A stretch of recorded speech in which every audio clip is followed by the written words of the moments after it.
Ever find yourself staring at a towering TBR pile, wondering if you'll ever finish a book this summer? Well, if your answer is yes, you are not alone. But what if I told you there are 7 feel good books out there that are not only easy to read, but impossible to put down? Stick around because your next favorite read might just be on this list. But before even we dive in, let's talk about what makes a perfect summer read. Think of books that are engaging, uplifting, and not too heavy. Perfect for lazy afternoon like today when you just want a literary escape that feels like a cool breeze on a hot day. Hi guys, welcome back to my YouTube channel. This is Pooja at A Book by the Window. I hope you guys are doing good. I hope you guys are reading good.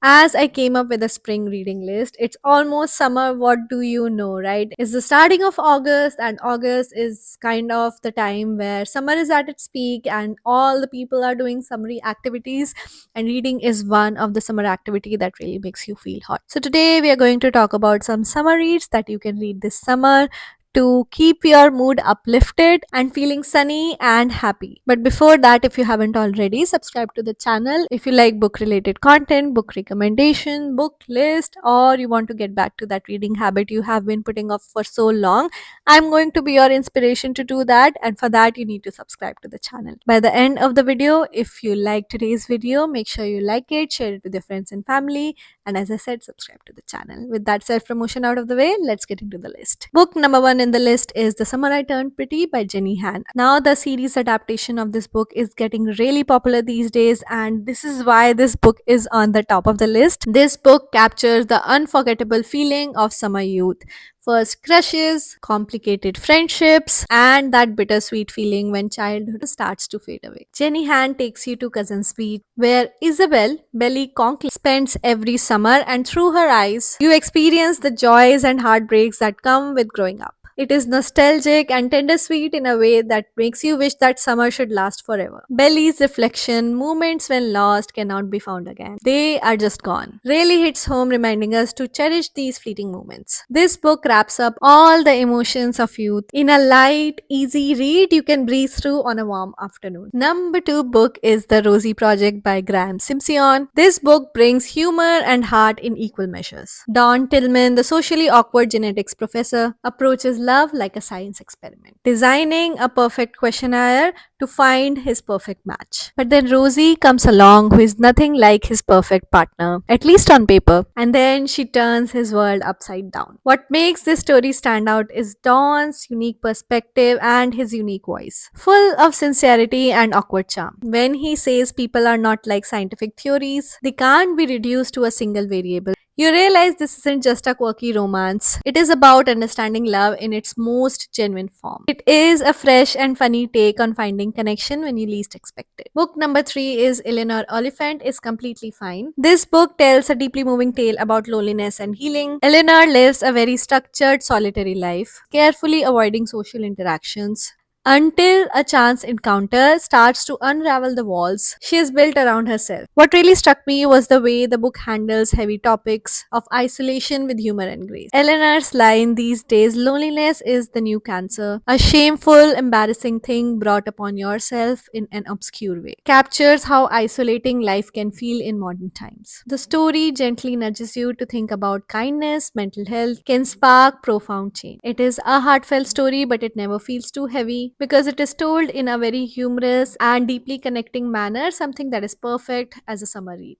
Book number four is The Flat Share by Beth O'Leary. Now, this book brings a unique twist to the romance genre. Imagine sharing a flat and a bed with someone but never really meeting them because you always work opposite shifts. Tiffy and Leon's relationship blossom through notes that they leave for each other, slowly turning a quirking living arrangement into something beautiful that blossoms as a love story. The writing is light, witty, it is full of heart. When Tiffy says being nice is a good thing, you can be strong and nice, you don't have to be one or other. It perfectly encapsulates the gentle but strong vibe of the story. This one is a feel good tale about communication, trust, and finding love in unexpected ways. Really perfect for those lazy summer evenings like today. Book number five is Where Do You Go, Bernadette by Mary Semple. This is a sharp and witty story about our protagonist Bernadette, a brilliant architect who has withdrawn from the society and her daughter B, who goes on a quest to find her after she mysteriously disappears. This book is a perfect mix of humor, family dynamics,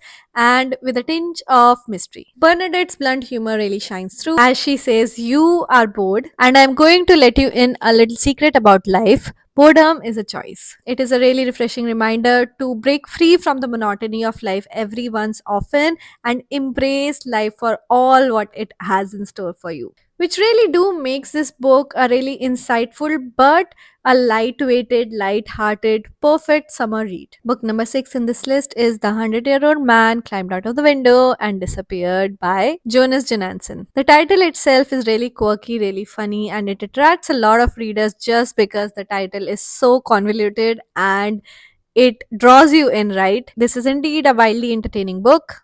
Alan Carson decides on his 100th birthday that he doesn't want to live in the nursing home anymore, so he literally climbs out the window and embarks on an adventure of his own. The novel intertwines Alan's very quirky and funny historical flashbacks that are absurd as they are clever. Alan's own motto, "Life's too short to spend it inside a nursing home," is a very cheeky call to embrace adventure at any age. It's truly a quirky, laugh out loud kind of tale for when you need a little laugh but also something to take home. The final and the seventh book in the list is The Big Little Lies by Liana Moriarty. This book dwells into the life of three women in a community, each carrying secrets beneath the surface. The novel blends drama, mystery, sharp social commentary with plenty of twists. The characters are real, they are flawed, they are captivating, and the way Moriarty handles the themes of friendship, domestic struggles, and secrets in a close tight community truly keep you hooked till the end. One memorable line sums it up.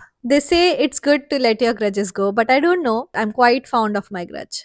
It is addictive, it is entertaining, and just complex enough to keep your brain engaged on those hot summer nights. So, there you have it, 7 summer reads that are easy to pick up but very hard to put down and truly perfect for summer reading. These books, they strike a great balance, they're not too heavy, just the right amount of heart and fun. Which ones are you excited to dive into, or do you have your own summer favorites? Which ones are you excited to dive into, or do you have some summer favorites of your own? Do let me know in the comment section below. As always, also let me know what books you are currently reading and enjoying, any recommendations you have for me. And before going, don't forget to like, share, subscribe to the channel.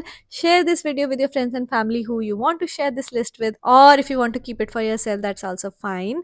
I will take a leave for today. This was the last thing that I did this Sunday because I did a lot. I am reading The Year of Rest and Relaxation. I have picked this book up again.